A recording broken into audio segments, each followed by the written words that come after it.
Eu queria falar um pouquinho da apostila. Nós temos a apostila, não sei quantos irmãos já têm em mãos, né?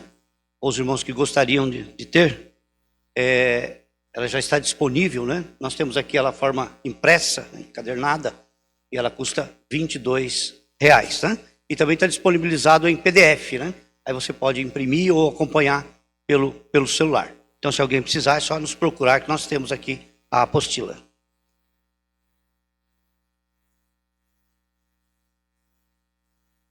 Eu vou convidar os irmãos. Então tá bom. Então tá bom. E só lembrando os irmãos que hoje nós não teremos então o encerramento com a entrada das crianças, tá? Terminando a aula, né, a gente já pode voltar para casa, ou aqueles que têm as crianças aguardarem aí, né? Porque eles estão com ensaio, nós também atrasamos um pouco hoje no início. Salmo de número 19.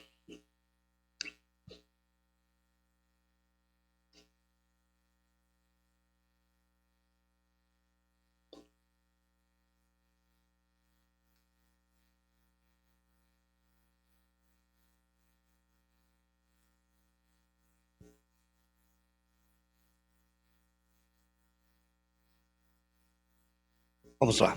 Os céus manifestam a glória de Deus e o firmamento anuncia a obra das suas mãos. Um dia faz declaração a outro dia, e uma noite mostra sabedoria a outra noite. Sem linguagem, sem fala, ouvem-se as suas vozes. Em toda a extensão da terra e as suas palavras até o fim do mundo. Neles pôs uma tenda para o sol, que é qual noivo que sai do seu tálamo e se alegra como herói a correr o seu caminho. A sua saída é desde uma extremidade dos céus e o seu curso até a outra extremidade deles, e nada se furta ao seu calor. A lei do Senhor é perfeita e refrigera a alma. O testemunho do Senhor é fiel e dá sabedoria aos simples. Os preceitos do Senhor são retos e alegram o coração. O mandamento do Senhor é puro e alumia os olhos. O temor do Senhor é limpo e permanece eternamente. Os juízos do Senhor são verdadeiros e justos juntamente. Mais desejáveis são do que o ouro, sim, do que muito ouro fino, e mais doces do que o mel e o licor dos favos. Também por eles é admoestado o teu servo, em os guardar a grande recompensa. Quem pode entender os próprios erros? Expurga-me tu dos que me são ocultos. Também da soberba, guarda o teu servo, para que se não se assenhorie de mim. Então serei sincero e ficarei limpo de grande transgressão. Sejam agradáveis as palavras da minha boca e a meditação do meu coração, perante a tua face, Senhor, rocha minha e libertador meu. Amém. A primeira aula, nós vamos estar estudando, né? A respeito da bibliologia, a história aí da Bíblia, né, de como ela foi composta. Nós vamos ver aí durante todo esse curso. E a primeira aula, ela se refere aí à doutrina da revelação. Eu sei que muitos irmãos pegaram a apostila agora, então a gente vai estar lendo algumas coisas aí, para os irmãos poderem acompanhar, para a gente entender. Depois em casa os irmãos poderão ler, e a partir das próximas aulas aí a gente já poder estar bem, né, familiarizado aí com o assunto, então torna-se até mais fácil, né? Mas muitos ainda estão sem apostila, então nós vamos estar lendo. Antes de tudo, neste curso, iremos estudar sobre a Bíblia, como a Bíblia chegou até nós, desde a revelação de Deus, a sua inspiração, para que os autores pudessem registrar tal revelação, sobre como os textos foram colecionados e quais os critérios utilizados para que somente esses livros que temos na Bíblia fossem considerados inspirados por Deus, né? Se a gente pegar só esses primeiros tópicos que estão aqui, eles já são bastante polêmicos, né? Porque eles são muito questionáveis, né? Porque muitas pessoas têm a impressão que a Bíblia chegou para nós dessa forma já. Impressa, bonitinha, encadernada, né? Só que não é dessa forma, né? Nós temos aí séculos e séculos de livros para livros, né? Desde toda a sua formação. E vários escritores aí, inspirados por Deus, produziram aí as suas obras, né? No decorrer do tempo. E fora aqueles que estão na Bíblia, existem inúmeros outros livros que não estão na Bíblia, que não foram considerados canônicos, né? Para a gente ter uma ideia, um dos livros que mais gera polêmica nos nossos dias de hoje, né?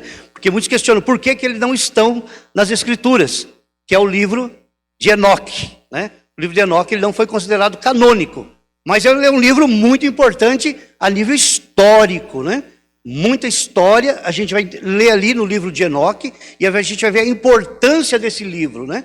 E Enoque não escreveu apenas um livro, Enoque escreveu 300 livros, né? Então, é uma literatura muito vasta, muito grande, né? De um tempo muito anterior. Então, a gente, para ele, a nível assim de história, né? De compreensão, né? Porque a gente vai olhar lá na Bíblia, lá no comecinho, a gente vai ver a história dos gigantes, vai falar de gigantes. E quem são esses gigantes, né? Então procura ler no livro de Enoque que você vai encontrar algumas dessas questões, né, dos Anurakis, aqueles que vão aparecer ali nas Escrituras, que nós não temos registros, né? Mas Enoque, ele registra muito dessas pessoas, né? Desses seres aí que vão aparecer ali, principalmente no livro de Gênesis, né? E, então é importante para a gente estar lendo, né? E muitos outros que não constam, né? Se falarmos, por exemplo, nos evangelhos, a gente vai ter evangelho de Tiago, evangelho de vários outros escritores aí que eles não foram considerados canônicos, né? Então eles não estão na nossa Bíblia, né? Mas são livros que estão, né? Foram compostos, falam também a respeito da história de Jesus, mas eles não são considerados canônicos, né? Eles não foi conseguido atestar a veracidade desses livros, porque era muito fácil, né? Você escrever um livro, né? E dizer assim, foi Pedro que escreveu, né? Mas como você vai provar que foi Pedro que escreveu aquele livro, né? Então as pessoas escreviam e colocavam o nome lá de um personagem que era importante para o cristianismo. Então esses livros eles não entraram, né, na canonicidade da palavra de Deus, né? E aí a pergunta, como essa revelação chegou até nós? Sobre a inspiração, né? Nós vamos estar estudando isso detalhadamente em outras áreas, né? Como que esses textos eles foram colecionados? Quais foram os critérios usados, né? Como é que a gente vai usar, qual critério vai usar para dizer esse é inspirado, esse não é inspirado, esse é produzido por homens, né? Então, tudo isso nós vamos ver com calma e com detalhes nas aulas seguintes. Antes de começar, é preciso saber que ninguém é neutro ou livre de pressupostos. Por isso, há duas formas de se aproximar da Bíblia desse estudo. O primeiro pressuposto é o pressuposto da fé, né? É o pressuposto da fé. Eu tenho que ter fé, eu tenho que acreditar na palavra de Deus, né, como inspirada por Deus, né? Ou se não, com o pressuposto da dúvida, né? Quando você chega, mas será que é verdade? Será que essas pessoas existiram de verdade, né? Será que isso aqui não é produção humana? Não é um livro como um livro de romance, um livro de ficção, né? Então nós temos essas duas formas de você se aproximar da Bíblia. Ou você se aproxima com fé, crendo que ela é a palavra de Deus, ou você vai se aproximar com dúvida, né? E ambas as partes, nós teremos aí conclusões diferentes, né?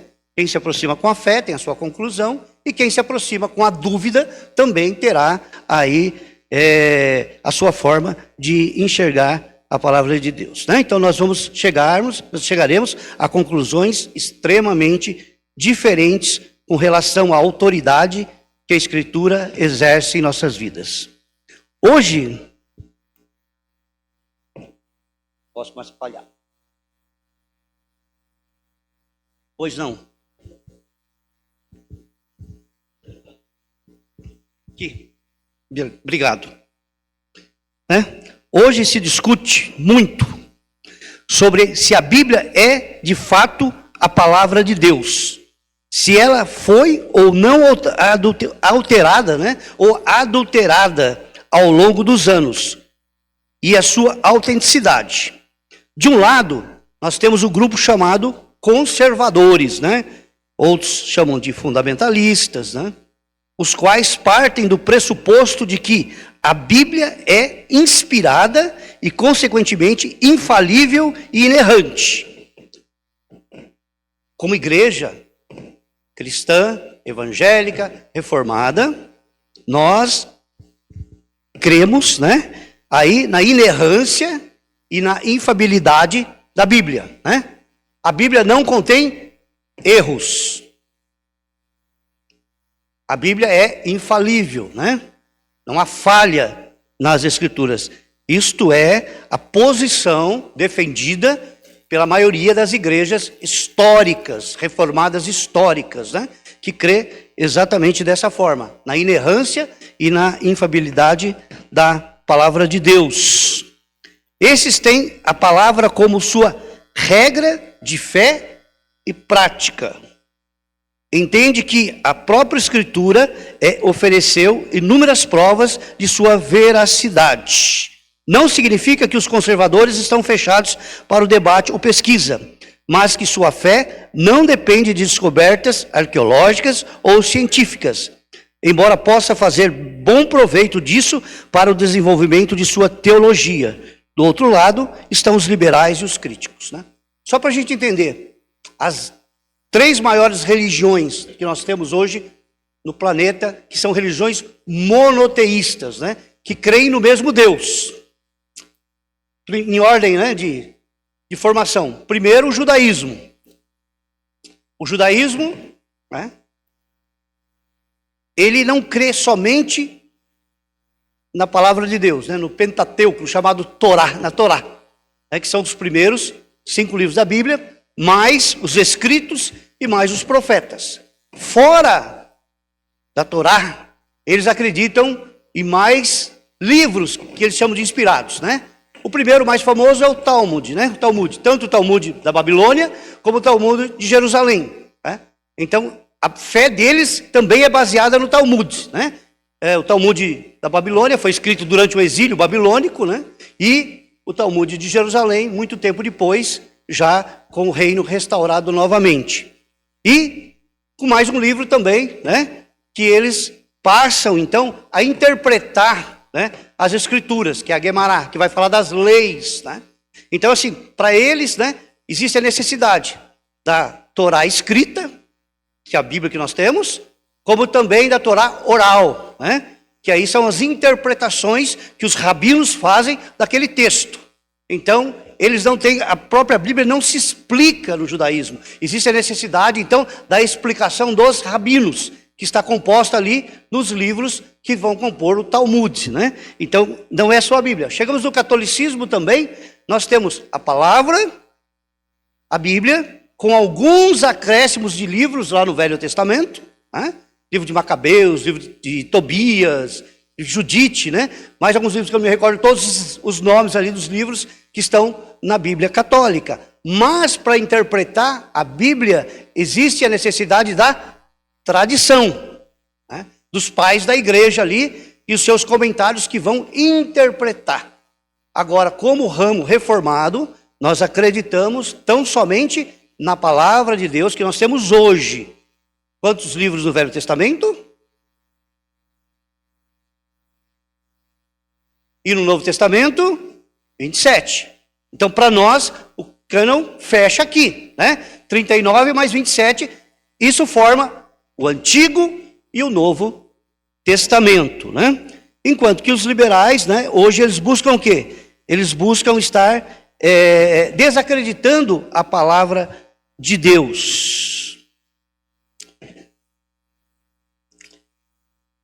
Não significa, né, por exemplo, que os conservadores estão fechados com debate ou pesquisa, mas que a sua fé não depende de descobertas arqueológicas, né? Por quê?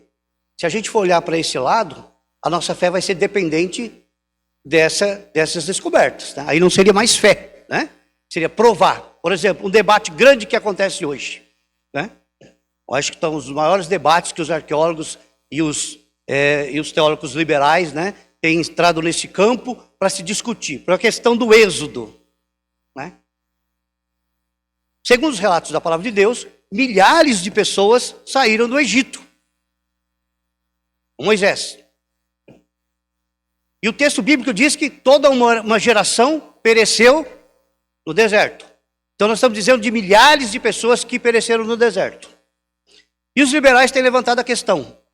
Estão fazendo arqueologias naquele local, em todo aquele trajeto, e não têm encontrado ossos, não têm encontrado utensílios, né, que foram usados, saíram dali. E onde estão isso?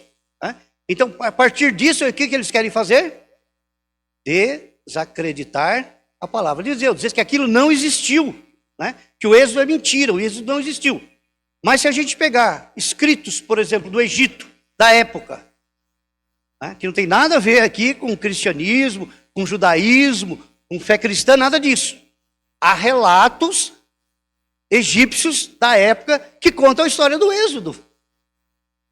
Então, seria natural, né, que o adversário contasse uma história diferente. Né? Mas aqui no caso, tanto a vítima, né, como o agressor contou a mesma história. Né? Contou a mesma história. Está contando a respeito do êxodo. Mas, por não achar provas arqueológicas, o que acontece? Passa-se então a desacreditar. Né? A outra questão também levantada, né, é a respeito do Monte Sinai, né? Porque a igreja, quase que no ano 1000, declarou que o Monte Sinai ficava no Egito. Né? E a gente sempre ouviu falar isso, né? Mas tudo indica pela arqueologia que o Monte Sinai, o verdadeiro Monte Sinai, não fica no Egito, fica na Arábia Saudita, né? Que hoje é um lugar sagrado para se chegar lá. Né? Lembrando que a fé muçulmana também tem o mesmo Deus, né? Reconhece Moisés também como líder, como libertador, né? Embora coloque Maomé acima de Moisés, mas também acredita. Né? Mas também são provas existenciais a respeito de tudo aquilo que aconteceu ali no Êxodo. Né? Mas a escola liberal, ela tenta desacreditar a Bíblia. E nós vamos ver isso em vários sentidos. Isso a gente já vê nas escolas, né? Nas aulas aí, tentando desacreditar a questão da existência ou da veracidade ou da inerrância da palavra de Deus, né? Tentando desacreditar a palavra de Deus. Do outro lado estão os liberais que abordam a Bíblia com o pressuposto da dúvida. Né? Desde a época do Iluminismo, no século XVII, os tais têm considerado a Bíblia como um livro meramente histórico, que precisa ser submetida à perspectiva científica. Né? Então, está escrito isso? Vamos ver o que a ciência diz sobre isso.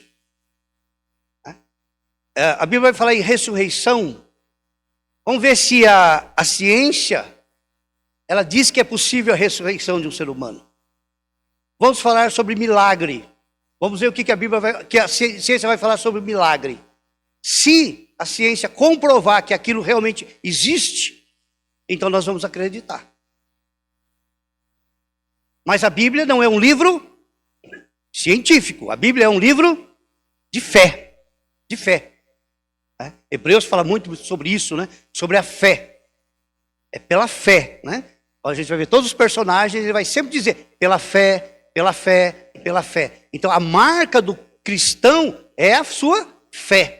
Ele crê realmente pela sua fé em Jesus. Ele não depende de ajuda científica, de prova científica para ele crer. Né? Nós temos aqui, acabamos de orar, nós temos aqui uma salva de oração. Né? Cientificamente a gente pode dizer que todas as pessoas aqui vão ser curadas? Não. Nós acreditamos pela fé. E é por isso que nós depositamos a nossa esperança em Jesus Cristo, pela fé que nós temos. Né? Aqui se questiona, por exemplo, a autoria de Moisés no Pentateuco. Né? O Pentateuco são os primeiros 5 livros da Bíblia. Né? Quais são eles? Gênesis, né? Em hebraico é Bereshit. Êxodo, em hebraico Shemot. Levíticos, Vaikra. Não, Números, né? Números, Bamidbar e Deuteronômio, Devarim. Formam a Bíblia hebraica, que forma Pentateuco, que forma a Torá. Né?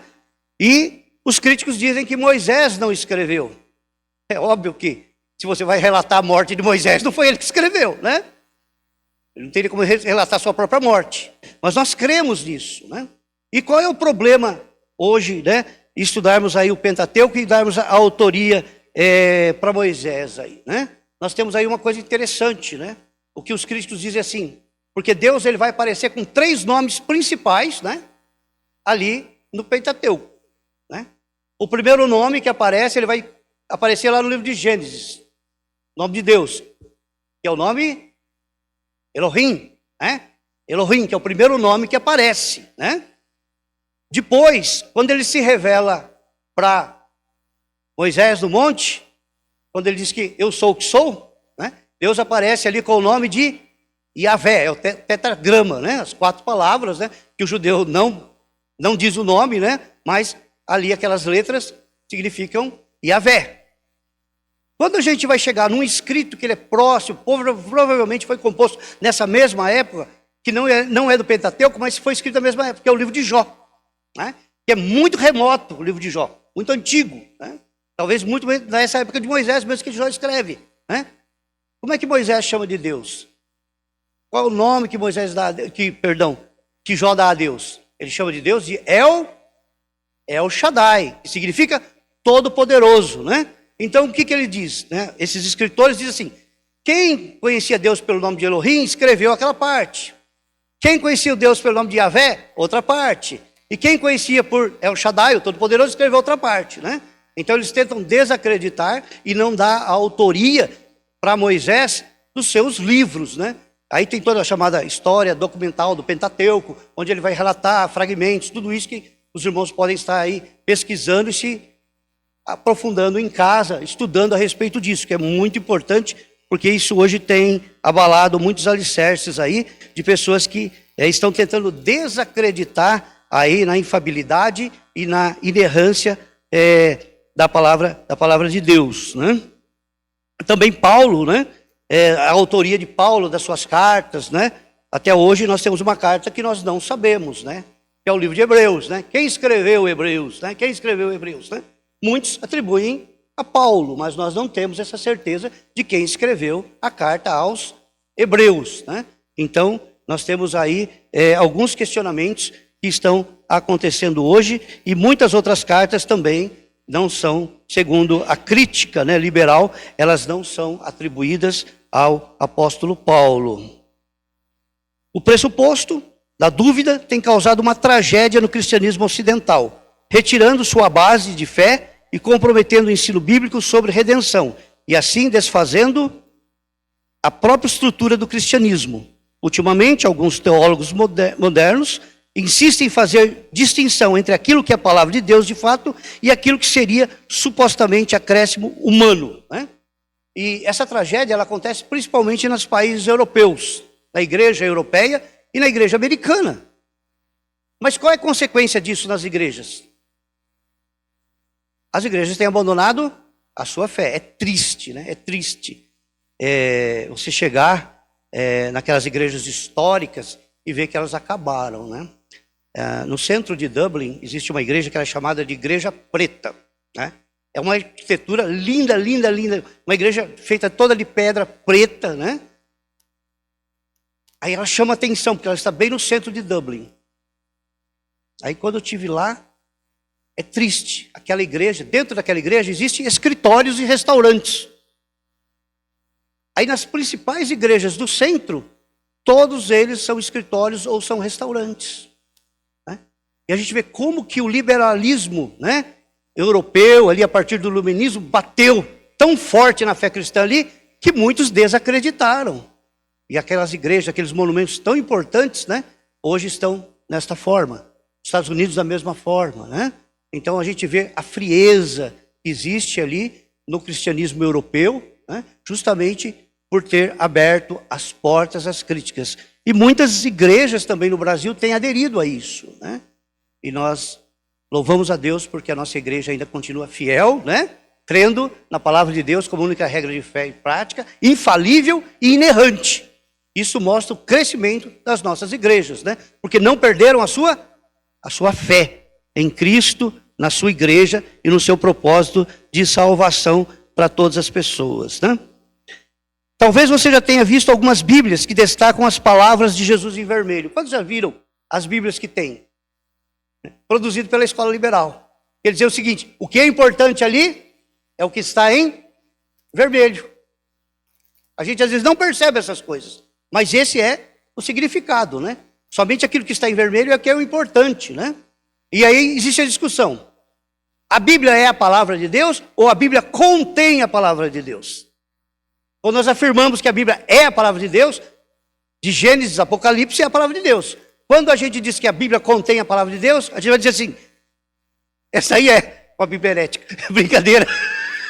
Depois do curso a gente queima, né, Guilherme? Brincadeira, Ruth, pode se proteger, viu? É tudo Elídio. O Elídio é presbítero, pior ainda.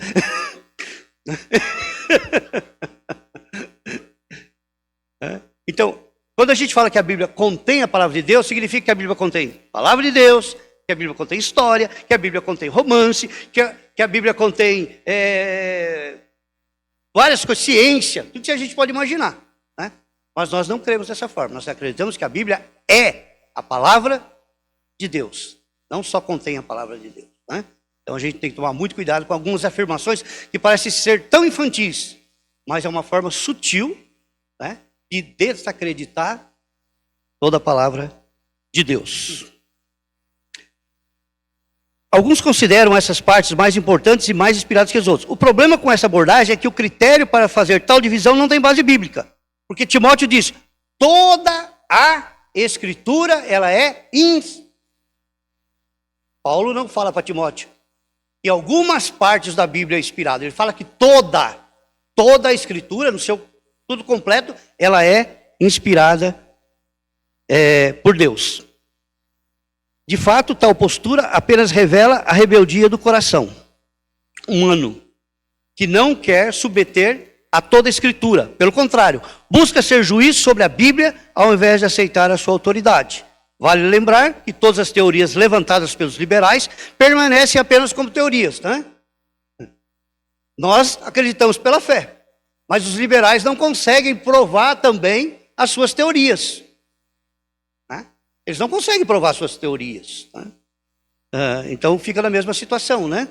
Que nós entendemos que pela fé é a palavra de Deus, mas eles não conseguem provar que a Bíblia não é a palavra de Deus, tá? Não. Eles também não apresentam essas provas, né? Vale lembrar que todas as teorias levantadas pelos liberais permanecem apenas como teorias, carecendo de provas documentais, né? Eles não apresentam documentos para tentar aí provar o contrário. Os conservadores têm conseguido cada vez mais desenvolver amplo trabalho apologético, defesa da fé, no sentido de rebater as teorias dos críticos, né?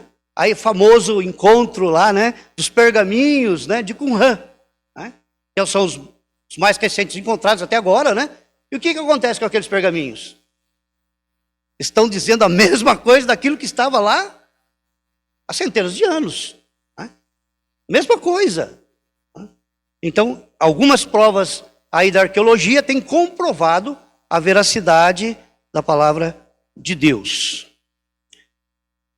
De fato, concluímos que não há razões suficientes para se abandonar o pressuposto da fé na integridade das Escrituras. Portanto, neste curso, assumimos que a Escritura é o registro da revelação de Deus, né? Então, a base do nosso estudo, nós partimos desse pressuposto. Para nós, ele é inegociável. A Bíblia é a palavra de Deus, infalível e inerrante. Nós partimos desse pressuposto. Nós construímos todo o nosso saber teológico e espiritual em cima dessa base.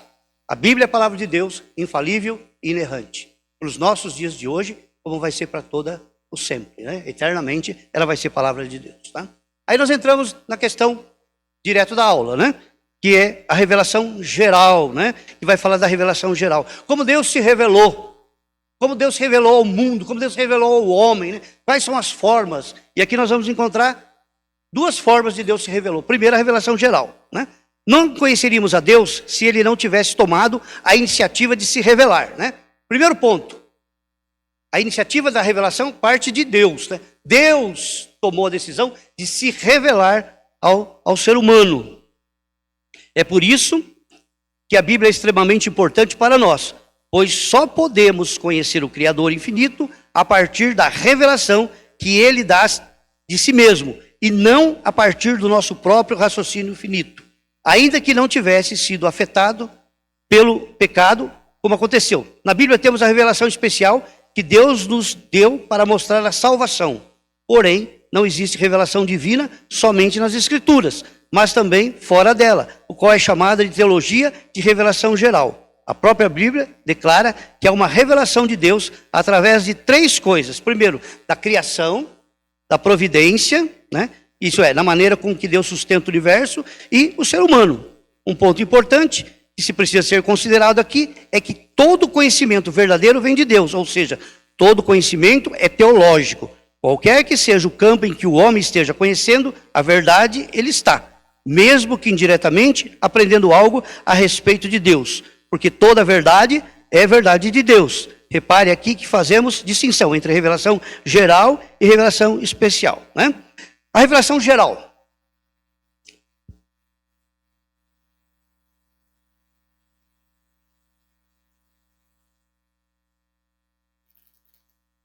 Nos diz respeito ao modo como as pessoas podem... não diz respeito ao modo como as pessoas podem ser salvas, mas significa que qualquer pessoa, mesmo sem escritura, tem testemunho suficiente para chegar à conclusão de que há um Deus criador. Olha, se nós não tendo palavra, mas não existe um ser humano sobre a face da terra que não tenha o conceito de Deus. Se você entrar lá nas tribos indígenas, naquelas que nunca foram contactadas pelos homens, né? Eles creem um ser superior. O que eles fazem? Eles adoram o sol, eles adoram a lua, eles adoram as estrelas, os rios, a floresta, alguns animais. Por quê? Eles têm esse senso de que existe um Deus, um ser que ele é superior. Quando a gente vai, a gente não, mas os arqueólogos, né, vão ali fazer, né, aqueles encontros, aquelas cavernas ali rupestres da época, né, do Paleolítico e várias outras eras, né, eles vão encontrar gravuras, né, do homem apontando para os céus. Isso prova então dessa revelação geral, que mesmo não tendo a palavra de Deus, mesmo não tendo o conhecimento de Deus, eles sabem da existência de um Deus, né? É óbvio que a revelação geral, ela produz no coração humano a idolatria, porque o homem vai adorar o céu, vai adorar o sol, a lua, vai adorar as árvores, vai adorar os animais, né? Mas eles têm consciência de que existe um Deus superior, né? Todos, né? Não existe nenhuma civilização primitiva que seja ateísta. Todos vão acreditar em um Deus, né? Não se encontra uma civilização que fala, essa civilização que é ateísta. Não. De certa forma, eles vão acreditar em um Deus e eles vão dar nomes a esses deuses, né? Nós temos a pirâmides no Egito, nós estamos na América Central, né, os maias, né? Nós temos na América do Sul os incas, né? Então, todas essas civilizações que não tiveram contato, né, aí com a religião cristã, né, ou a religião judaica, eles sempre vão apontar a existência de um Deus, ou de vários deuses, né? No caso ali, como do hinduísmo, por exemplo. Existem milhares de deuses no hinduísmo, né? Cerca de 3.500 deuses, né, no hinduísmo, né? E outras civilizações aí que também falam a respeito aí da existência, né? Sim.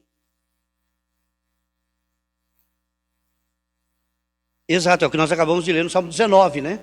Faz essa declaração, né, da natureza e dessa revelação de Deus, né? Nós paramos aqui.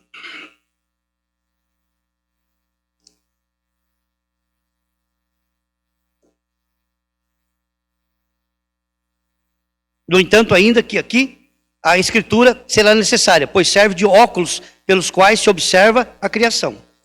Todo saber precisa estar subordinado às autoridades da escritura. Como bem disse o filósofo cristão Cornelius Van Til, a Bíblia tem muito a dizer acerca do universo, mas a tarefa da ciência e da filosofia tratar com esta revelação geral, né? Por exemplo, se acreditava que a Terra era plana, quadrada, né? Mas o que existe lá no livro de Isaías? O Senhor está sentado sobre as redondezas da terra, né? Embora a ciência discutia essa forma da terra, o livro de Isaías já falava a respeito da redondeza da terra, né? Como dito anteriormente, há 3 lugares onde podemos ver a revelação geral de Deus. Primeiro, na criação, naquilo que foi criado por Deus. Quando falamos da criação, estamos nos referindo estritamente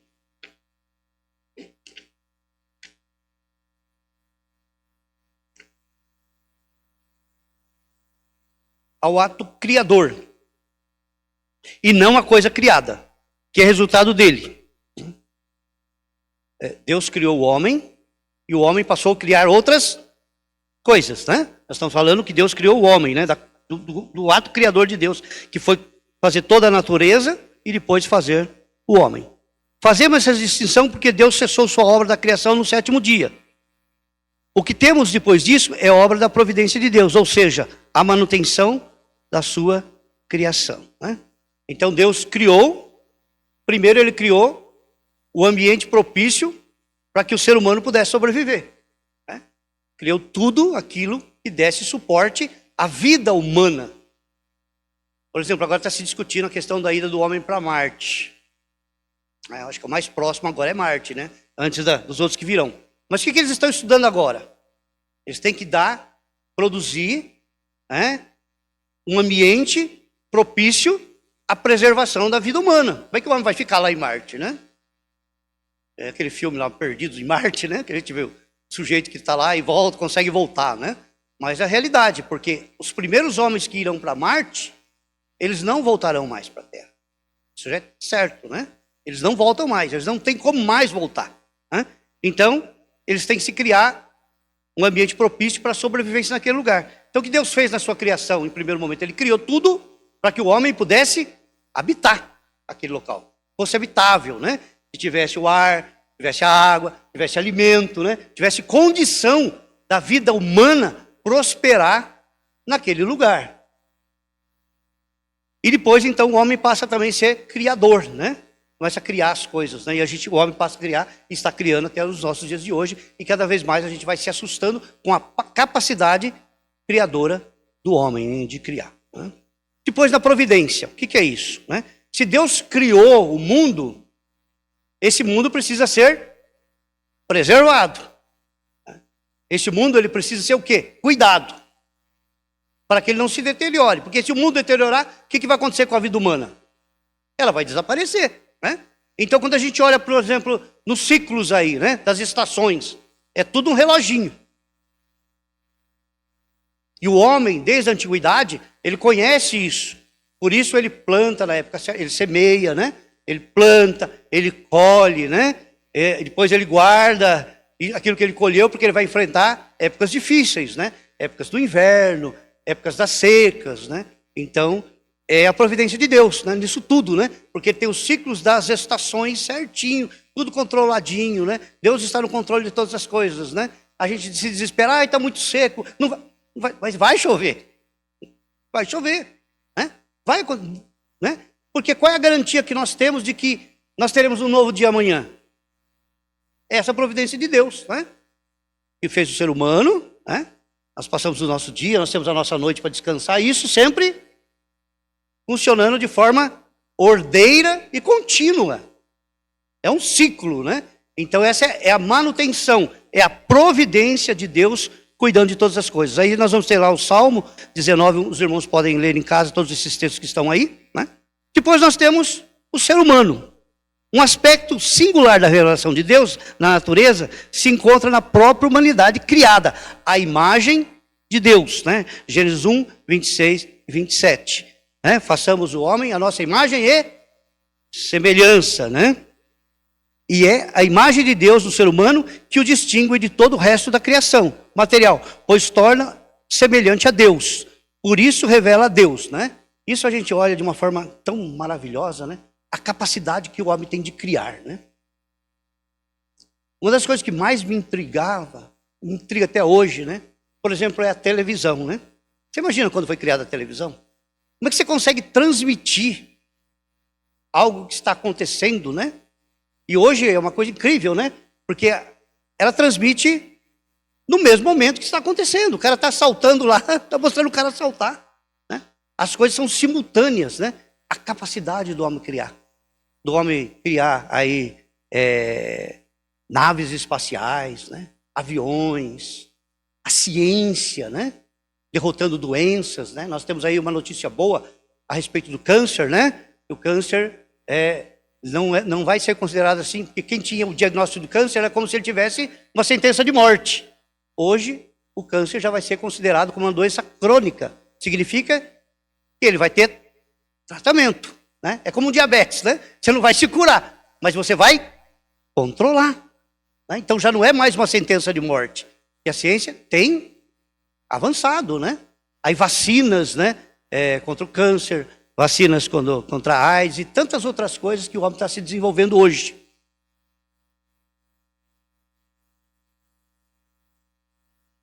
Olha aí, Lídio. Vamos falar só dos Estados Unidos, né? Todo orçamento direcionado a armas resolveria o problema da fome no mundo. Aí não é só... Vários países são assim, né? A gente fala dos Estados Unidos porque ele fica mais em evidência, né?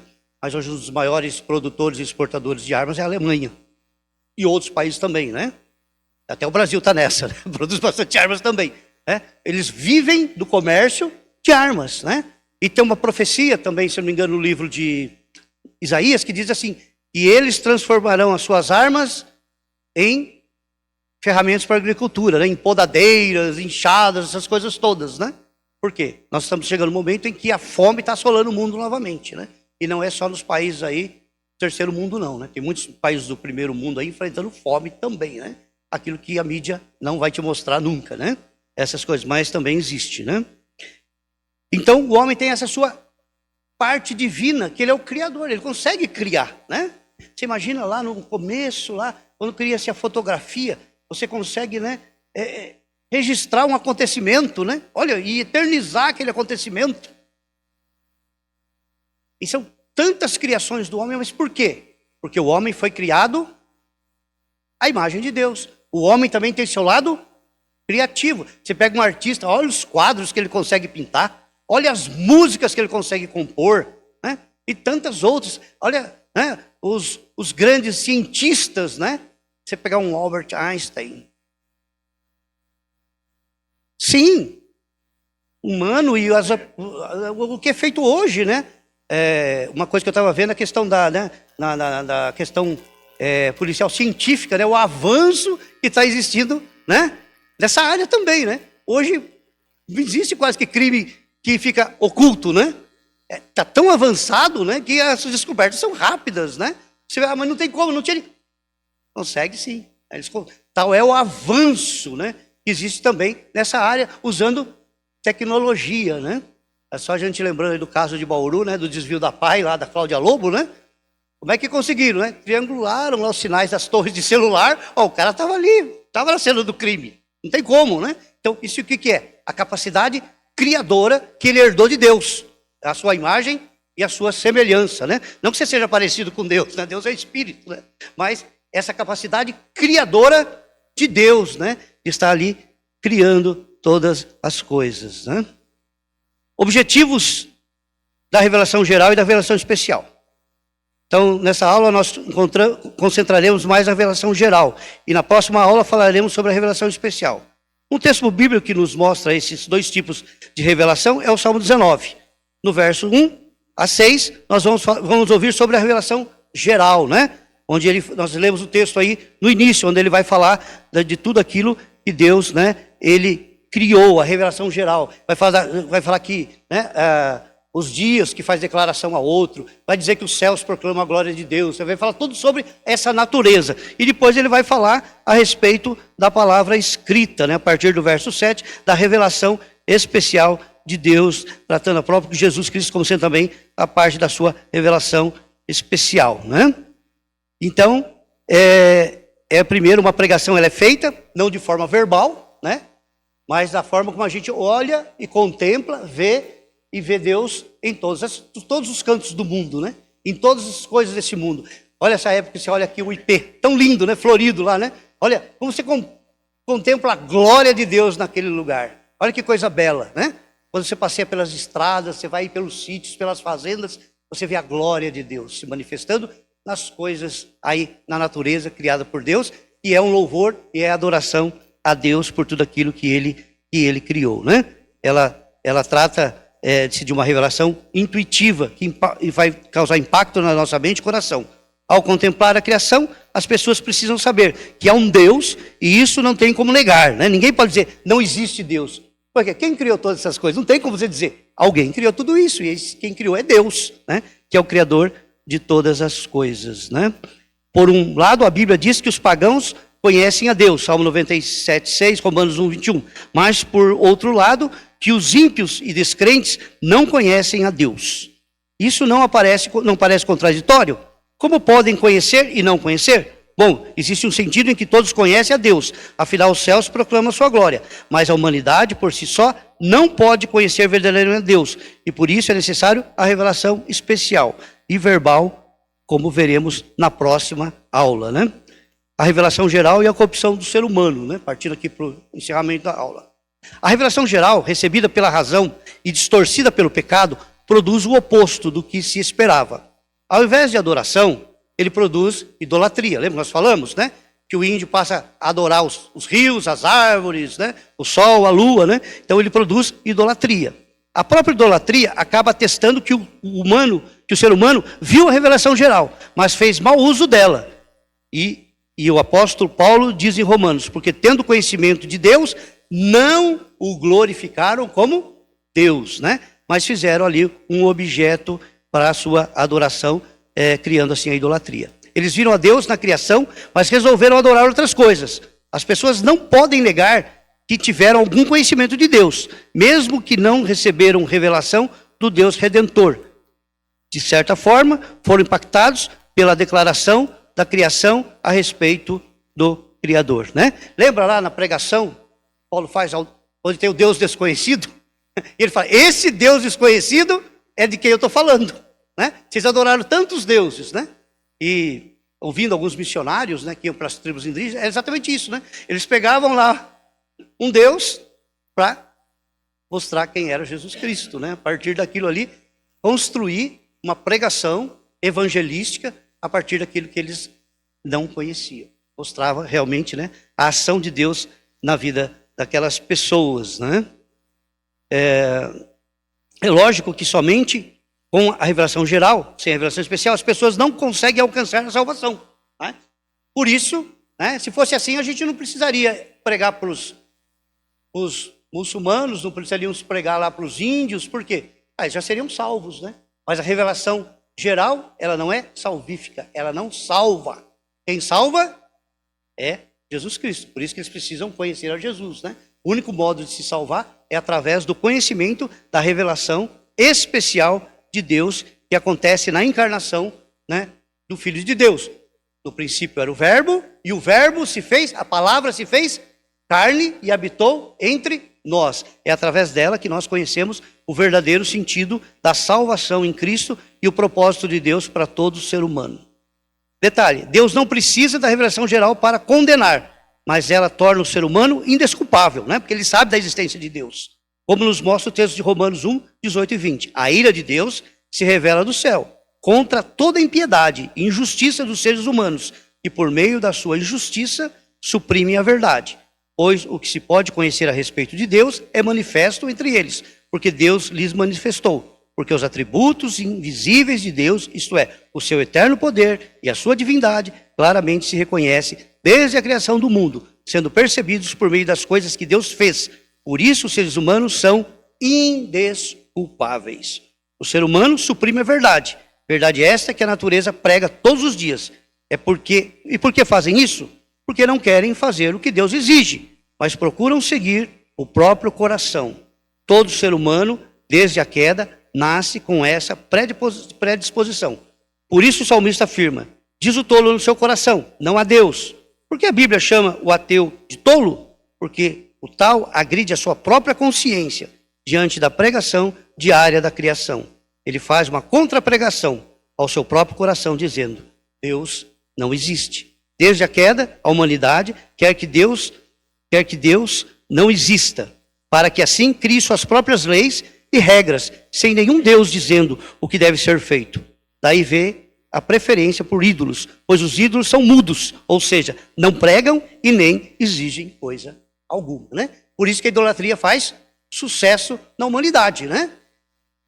Porque são mudos, são inertes, né? Não é uma via de duas mãos, né? Porque nós chegamos a Deus e Deus chega a nós. Nós levamos as nossas orações e Deus responde às nossas adorações, né? Isso não acontece na idolatria, né? Não tem eco, né? Bate ali, mas fica ali mesmo. Não se responde, né? Não se tem resposta das nossas orações, né? Conclusão. Muito bem, a revelação geral não é suficiente para que as pessoas conheçam a obra redentora de Deus, visto que o pecado do próprio ser humano o impede de tal compreensão. Assim, qual seria a solução para o pecado? Como ele pode conhecer o Deus Redentor? A resposta é: Deus nos providenciou a revelação especial. E essa será o assunto da nossa próxima aula, né? Então, para encerrar, o que nós aprendemos hoje?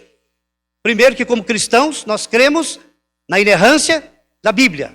Ela é a única regra de prática e fé. Ela é infalível e ela é inerrante. Ponto. Esse é o que nós cremos. E o segundo ponto que nós aprendemos, que todo homem é indesculpável, porque toda a natureza proclama a glória de Deus. Ela não é salvífica, ela não vai nos salvar, mas ela vai apresentar Deus. Então, todos os dias, todas as noites, a natureza está pregando a palavra de Deus ao coração humano, né? A próxima aula vai se falar então da revelação que é salvífica, e é a revelação especial de Deus. Amém? Nós estamos bem avançados. Alguém quer falar alguma coisa para estarmos encerrando? Pode. Eu acho que você é aqui para te enxergar, porque você está bem no... O pessoal de trás não conseguiu enxergar por causa do sol ali na porta. Excelente aula.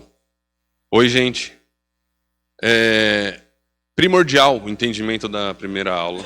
É baseado nas condições que o Ideraldo colocou sobre o liberalismo. E é muito importante ressaltar que o iluminismo e o pensamento pós-cartesiano como moldou a estrutura da cristandade pós o pensamento escolástico e tudo mais, né? Teologia, ela é um equilíbrio, tá? O liberalismo ele também traz um problema, principalmente na teoria de Schleiermacher, que ele vai falar que teologia não é doutrina, é uma experiência. Não, teologia também é o entendimento da doutrina para a boa vida do cristão. Então, não, a palavra contém, as escrituras contêm a palavra de Deus, é um perigo, porque a gente vê como a estrutura, e conhecendo um Deus que mostra o início e o fim, e 1 Timóteo tem uma palavra muito importante que é suficiência.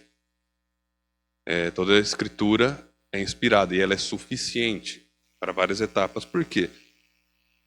É a palavra de Deus porque a nossa vida aqui ela é temporal. Ela é finita aqui. E essa condição de relacionamento com Deus e o aprendizado com Ele tem como fim, né, esse entendimento das Escrituras. Você vai aprender a se relacionar com Deus Criador.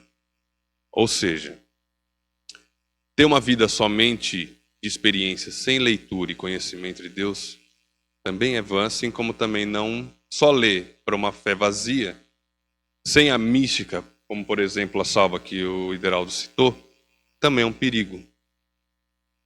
Existe um equilíbrio e as Escrituras vão mostrar isso.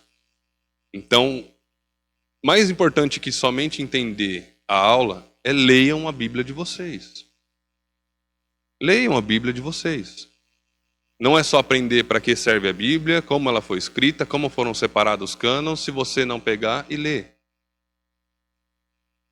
É um exercício do cristão. É conhecer o seu Criador. Compreendido, pessoal? Vamos orar, então?